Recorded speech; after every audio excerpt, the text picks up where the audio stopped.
ñun dañ ñu ko yëgal bi ñu ko yëgalee ñu yónni Fadel Barro mu dem di ñu fa teewal ci réunion yi vraiment mu nekkoon société civile bi ak parti politique yi ñu dajaloo ne xool kat naka la ñuy def ba xeex loi bi nii président bëgg a teg réunion yi bëri mais la journée 22 lu tax mu spécial mooy que ne ñun dañuy toog bàyyi 3 heures ñuy gis ne que esprit Y'en a marre bu Kaolack pour après ñëwaat tuuti ci esprit Y'en a marre bu Kaolack dafa commencé moom déclencher situation bi ne non ñun du ñu nangu ñee di toog Dakar di def ay réunion pour xool nan la ñuy dindee loi bi ñun ñu toog Kaolack croiser les bras dañuy génn léegi tout de suite pour xeex affaire bi wan président ne ko kat sénégalais yi ànduñ ci loi bi nga bëgg a teg bi ko Kaolack defee Pikine def ko Thiaroye def ko mais ñun donte nangu nañ bokk ci benn organisation ba yónnee fa suñu ndaw mais on a senti que comme góor gi dafa bëgg a jël une loi d'urgence il fallait une mesure d'urgence ñu indi ko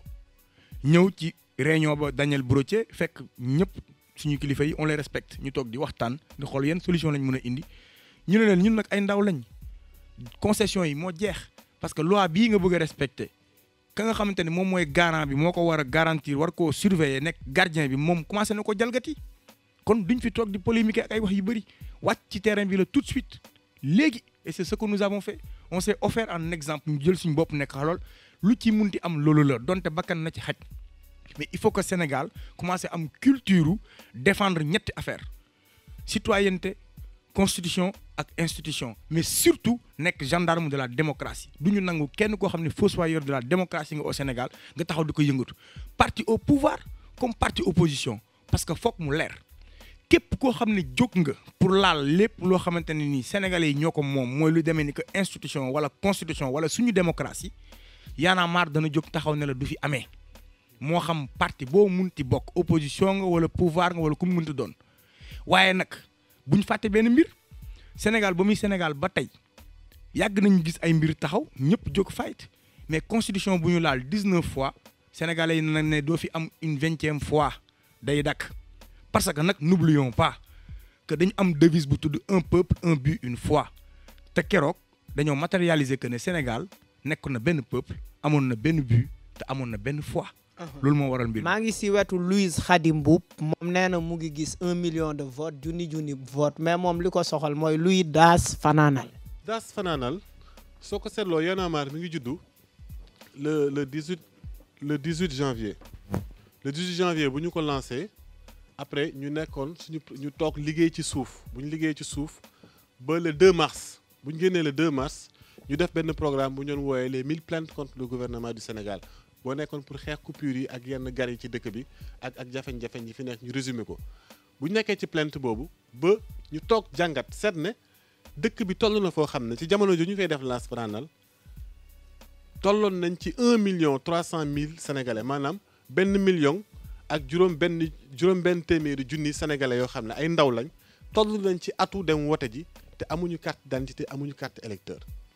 ñu ne ñun xeex bi ñuy xeex nii maanaam buggu Sénégal jugee ci fi mu toll nii nga xam ne ay jafeñ-jafeñ la dem faneen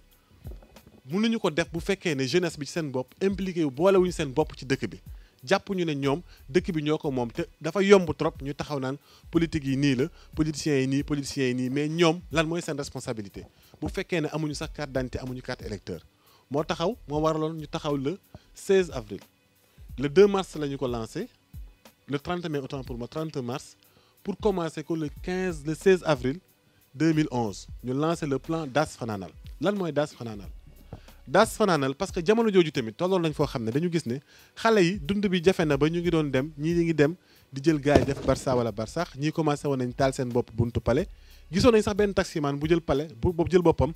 jël taxi bi dóor ko ci buntu palais bi am ñoo xam ne ñoom dañu préféré woon rek croiser les bras ne ñoom affaire bi jeex na dëkk bi du baax ñu ne ñii surtout am na ñoo xam ne ñoo dem di taal ay pneu di lakk ay pneu ci bopp koñ yi fu courant bi coupé ñu dem génn lakk pneu yi di détruire Senelec di dem di détruire le bien public daal ñu ne énergie négative bi nga xam ne mi ngi ci xale yi ba tax na ñoom ñi ngi dem di mer nañ di dem di taal ay pneu di def li ñu ne leen dëgg la dëkk bi métti na dëgg la yow yaa ngi am droit yaa ngi am envie jël gaal yi dem Barça wala Barsaax dëgg la dëkk bi jafe na jafe boo xam ne yaa ngi am envie jël sa bopp taal ko loolu yëpp dëgg la mais li ngay def du solution bi mooy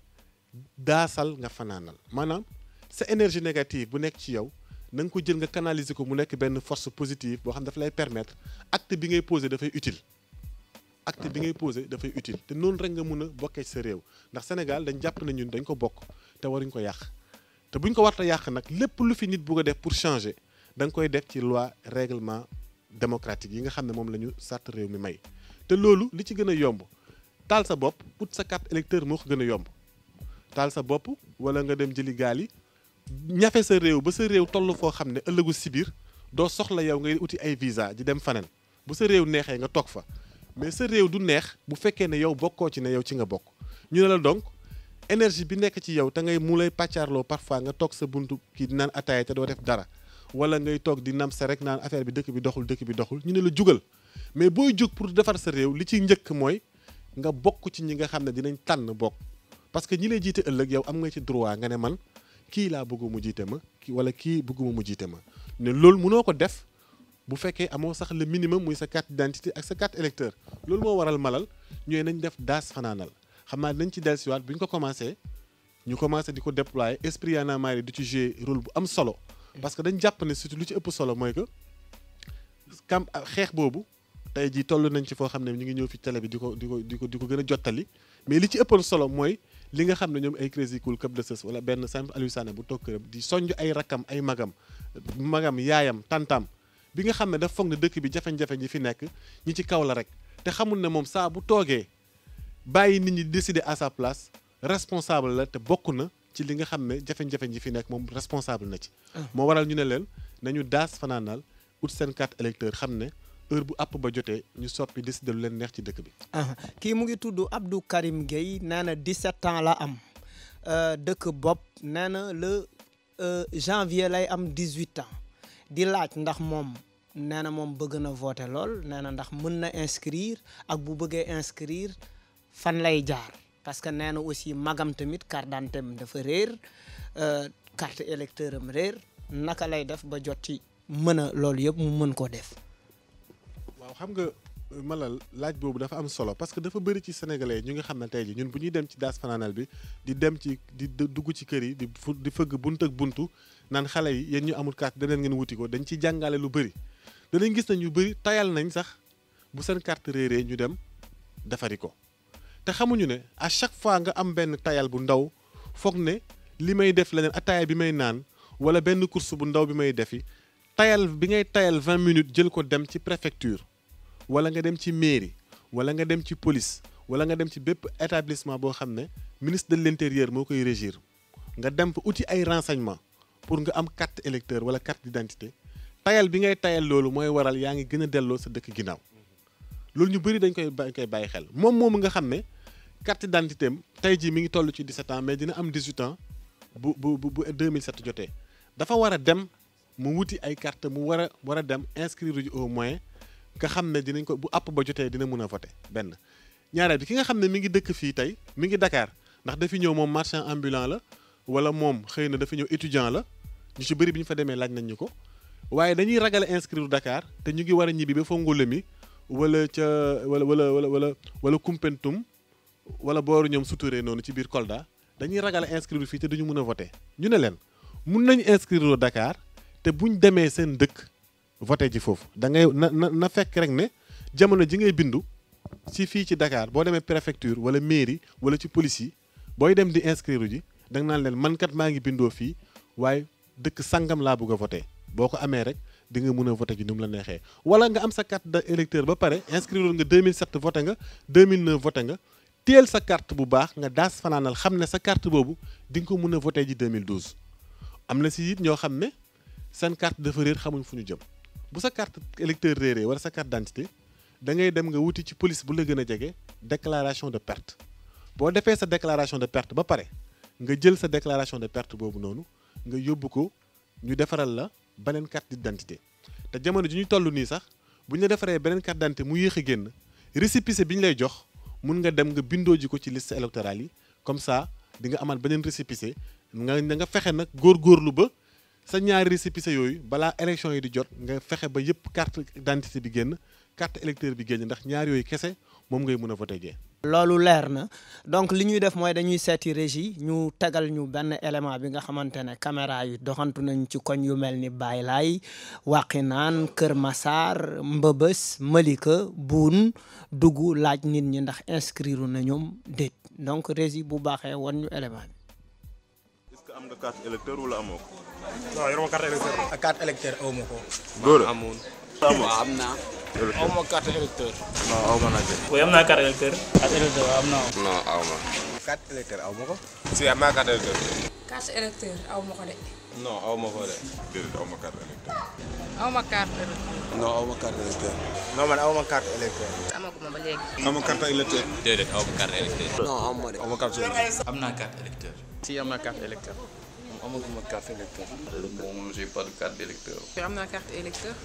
bon pour le moment amaguma carte électeur. non aw ma carte électeur. non carte électeur amoo ko de déposé naa bu yàgg mais boobu ba léegi génnu naa. non yow ma carte électeur boobu léegi defoon nañu mais ba léegi gars yi waxaguñu lu leer. non amaguma nag mais boobu ba léegi maa ngi koy lijjanti mais sotteegu. non aw ma carte électeur carte yi génnagul. maa ngi koy lijjanti boobu nii mais mu ngi sotti quoi. carte électeur amaguma ko mais maa ngi ci kawam yàgg na trop mais ba léegi nii amaguma ko quoi. non non da ngay déposé mais daan doon la jox mais du jox carte électeur loolu laa bëgg ñu wax ñu fan lañ ko teg.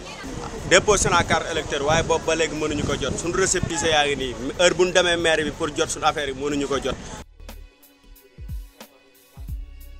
donc seetaan nañu léegi reportage bi ñu wax wan ñu nit ñu bëri sax boo doon xool ñi bëri nee nañ ñoom amuñu carte électeur di ci profito di wax ni Youssou Diallo ñu gën ko xam ci turu Crazy Cool carte électeur am dafa réer ci taxi pour ku ko gis na ko indil donc kilifa ñu bugg rek nga defal ñu commentaire wu élément bi nga seetaan léegi et puis en même temps nga wax ñu ban danger moo nekk ci ñàkk a woote. waaw bon man li ma ci jàngat mooy bu far yombee aussi sëgg jafe. ñi nga dégg ñëpp liñ la wax dañ naan déposé nañ mais boobu ba léegi génnaguñ ñii dañ naan xamuñ nu ñuy def ba am carte c'est parce que yombaluñ leen ko benn sensibiliser wuñ leen informer wuñ leen ci fan lañ war a dem pour inscrire wala pour mën a lijjanti loolu ñaar bu ñu demee ca barab yañ koy wutee dañ leen di toroxal wala ñu leen di ñàkkee kersa wala ñu leen di jànni ba dañuy tayal ba dañuy ragal a dellu machine yi dafa paan ak dugg na fii loolu je pense que ni dafa nekk lu élémentaire carte d'identité nationale ak carte électeur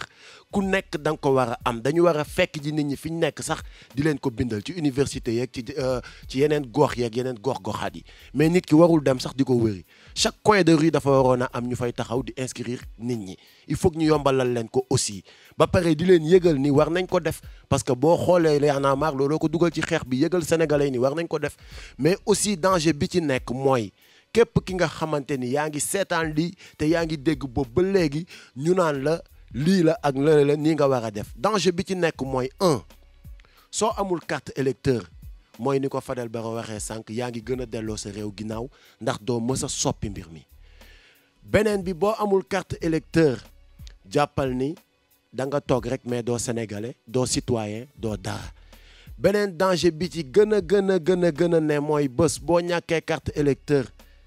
lii fi nekk nii bés bu fekkee moo fi nar a nekkaat bokk nga ci ñiy taxaw di wàccaat ci tali bi di ko bañ te bu boobaa mën na indil réew mi gilaawaale kon li gën a sedd mooy képp ku ko yëg nga am sa yaay sa papa sa rakk sa xarit sa copain bu mu ci mën a doon nee ko bu subaa ci jàmm ak salaam mu dem ci mairie mbaa ci préfecture mbaa ci police yi dem uti carte électeur kii mu ngi tudd Adama Camara keneen ki mu ngi tudd Safiatou Sow keneen ki tudd Ndella Sané ñoom nee nañu inscrire nañu wante seen récépissé biñ leen jox ca mairie ba moo réer léegi naka yan pexe la ñu mun a def ndax dinañ jot seen carte. waaw loolu bu fekkee ne yow récépissé bi nga xam ne mooy wane ne inscrire nga dafa réer da ngay jaar fi ñuy jaar rek maanaam def déclaration de perte am na sax keroog ku nañu université. moom dafa def déclaration de perte bi réeraat dafay def déclaration de perte toujours y a moyen nga dem police ne man kat lii def ma réer par exemple comme Crazy Cool mi nga xam ne sànq carte d'identité ak carte électeur am yëpp a bokk réer ci pochette am dafa war a gaaw dem defi déclaration de perte sur la base de déclaration de perte mu mun a déposer waat pour que ñu defaral ko beneen carte ak beneen carte d'identité ak beneen carte électeur mais sànq am na lu kilifa wax loo xam ne dafa am solo trop nañu bàyyi tayal bi ak jafeñ-jafeñ yi lu mu métti métti wax na ko sànq malheureusement dëkk bi gars yi fexewuñu ba xale yi xam ne sax toll nañ ci jamonoy uti carte d'identité ak carte électeur ndax amuñ publicité bu bëri benn ñaareel bi buñ jugee ba am volontaire di ko defi yenn day dem ci yenn police ñu ne leen tey 20 rek la ñuy jël wala ñu dem si yeneen ñu leen di saafantoo di leen ñàkkal fayda dem leen bu leen ñëw tey dem leen suba kayit gi nga manqué te ñu mënoon la wax yëpp tey ñu koy def benn wala léegoo léegi xaalis bi téeméer bi ñu lay laaj am na si yenn yoo xam ne par exemple si yenn déclaration yi duñ ko am na sax ñun demoon nañ foo xam ne dañ doon laaj xale yi téeméer wala ñaar téeméer ci ay photocopie te teguñu ko woon fenn mais bi ñu ko waxee préfet bi da ci jóg waaye yooyu yëpp ñu ne la bum la tayal loo bumu la tax nga ne man duma ko defati na la dëkk bi ñor xam nga nit gis nga tey jii boo xëyee ji defi bac wala ngay xëy defi entrée en sixième gis nga ni ngay yeewoo teel a yeewoo par force ni ngay aussi wala nga xëy di uti liggéey ni ngay teel a yeewoo par force jëm ko lijjanti ji wala nga am soxla bu la ñor jëlal carte d'identité bi ak carte électeur bi nga def ko loolu ndaxte da ngay xam ne boo li ngay ruumandaat di ko ñàkkal fayda mooy sa avenir u réew dëkk du dem bukk kanam bu fekkee ne majorité dëkk ba bokkuñu ci ñi nga xam ne dugaluñ seen loxo ci ñuy dëkk bi ci doxee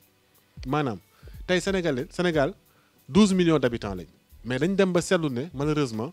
dem nañu ba seetlu ne presque lu ñiy voté ak ñi nga xam ne ñooy composé parti politique yëpp matuñu sax million surtout parti politique yi matuñu million mais réew nan la mun a avancer bu fekkee majorité askan wa dugaluñ seen loxo ci pour yóbbu dëkk bi kanam benn ñaareel bi ñu xam ne li ci ëpp solo ci loolu mooy que donc dañ ko war a def farata uti carte d'identité bi ak uti carte électeur bi xam ne li ñuy ñàkkal fayda nii tey di ko fooyee naan yëfu politique la politique du dara lu dul les affaires de tout le monde les affaires de tout le monde sont les affaires de la politique et les affaires de la politique sont les affaires de tout le monde fais la politique ou la politique te fait donc fexeel ba yow du ne la ngay dem defi politique de manière politicienne déedéet mais nga intéressé wu sa dëkk di ko ñaax di ko lijjanti di ko lurmbat di ko càmbar naan xam fii lii fan la dugg lii fan la war a dugg mais loolu mi ngi commencé ci nga am sa carte d'identité am sa carte électeur ak lu mu jafeñ-jafeñ bëri yow jugal nga dem xam ne jar na ko. waaw mais am na ñu ne ni aussi prolongement wu événement wu 23 juin yi jëm 27 yéen waa Y'en a marre toj ngeen ay Sénélec toj ay mairie de ce fait ça peut être un très bon prétexte pour le pouvoir en place pour dire que en fait carte réer na et que amatuñu ay possibilités ci nangam ak nangam. waaw kooku moom chaque jour dama koy wax fépp fu ñu dem ndax il faut que tamit ñu leeral ko nit dina jël xaalisam jënd t-shirt Y'en a marre sol ko taxaw yuuxu Y'en a marre toj Sénélec wala mu toj bus wala mu def daal naka sudul noonu encore une fois de plus pour wax ak sénégalais yi ne Y'en a marre ne rime pas avec la violence Y'en a marre c'est un mouvement pacifique un combat intelligent cooki ndong la na ko nit ñi xam maayen la ñuy xeexee aussi di wax que ni bu ñu naïveté ñu ngi surveiller lépp di garder lépp on sait tout on a tout compris donc Y'en a marre xam nañ ni affaire bi NTS la moo mën a jëmale réew mi kanam un Y'en a marriste ne casse jamais et ne brûle jamais. waaw kooku leer na mais ñu Jacqueline Fatima Bintou Ñing ñu toogoon ci wetam mu doon waaw murmurer benn question. Bonsoir les Sénégalais et les Sénégalaises. Moi, je voudrais savoir la date de limite des inscriptions sur les listes électorales. Étant donné que les uns disent que c'est le 10 juillet et d'autres aussi en disent que c'est le 31 juillet. Le mouvement citoyen Y'en a marre étant des jeunes leaders actifs dans le terrain, je voudrais savoir la date de limite des cartes sur la liste des inscriptions des cartes électorales. Merci. date bi officiellement date limite bi le 31 juillet la daf ci am 20 jours yoo xam ne boo ko daggee ci le 10 ba le 20 dañ koy woowee période contentieuse mais actuellement nii je pense que mun nañ ci bindu ji mais lu ëpp solo ci ñun dañ jàpp ne date bi le 10 la pour ñu ñaax suñu bopp sawaral suñu bopp pour gaaw a dem inscrire ji loolu benn la ñaareel bi am na benn laaj bu nga xam ne laajoo ko mais laaj bi da ko lëmës mooy sa boo amee récépissé nga inscrire am récépissé ndax yow ndax dinañ clôturer date délivrance su carte d'identité ak carte d'électeur yi maanaam sa carte kañ nga ko mën a jot pour voter ñu ne la soo ko amee war nga gaaw nu mu gën a nu mu gën a bare pour fexe ba teel a jot sa carte autorité bi nag loolu moo ci responsable moom moo ko war a gaaw affaire yi disponible nit ñi mun ko jot waaye mun nga ko récépissé denc ko ba jouru vote bi ba le 26 juillet 2012 mun nga xëy suba teel dem jëli sa carte électeur nga dem vote ji waaye bu ñu yegg foofu sénégalais yi nag dañu tàmm dañuy xaar ba yëf yi ne këtt na jonn ñoom ñu dem di buuxante ci rang bi mais jugal léegi nga dem nga uti carte d'identité ak carte électeur mais foofu sax malal foog naa jar na taxaw def benn laaj ak